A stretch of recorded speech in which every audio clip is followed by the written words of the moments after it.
Modern society is much less lethal and much wealthier than ever before.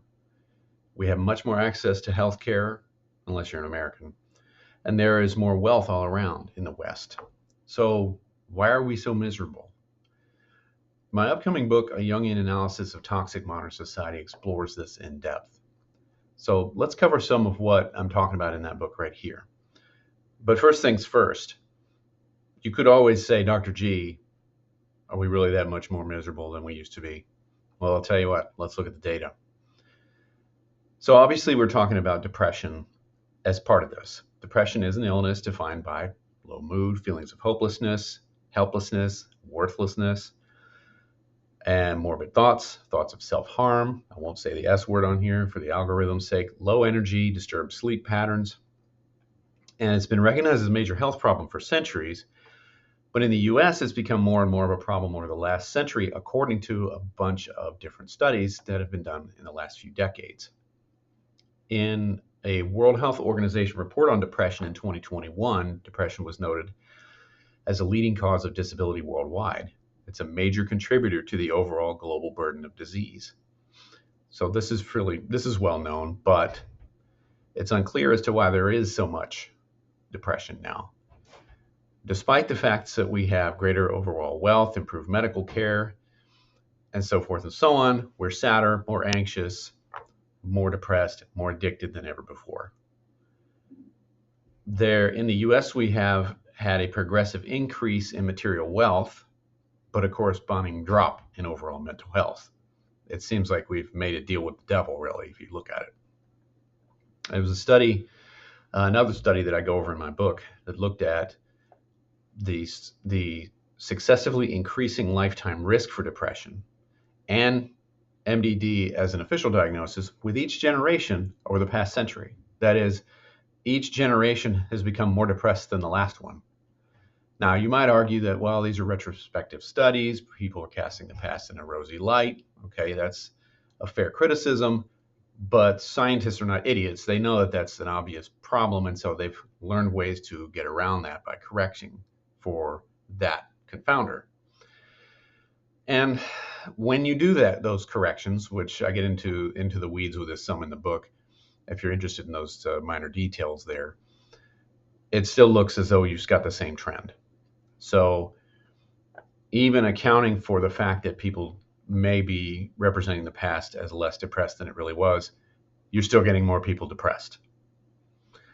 There's more studies on top of that, where you're seeing a rising trend in severe depression over the past several decades. And not only among the elderly, but amongst the youth. And it's just getting worse and worse. Self-harm behavior seems to be very sensitive to social isolation. And social isolation is itself getting much, much worse. Feelings of alienation, loneliness, living alone, those are all predictive of self-harm.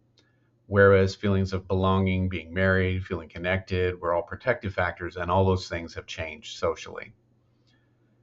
So in some studies, they're actually calling this an epidemic of depression.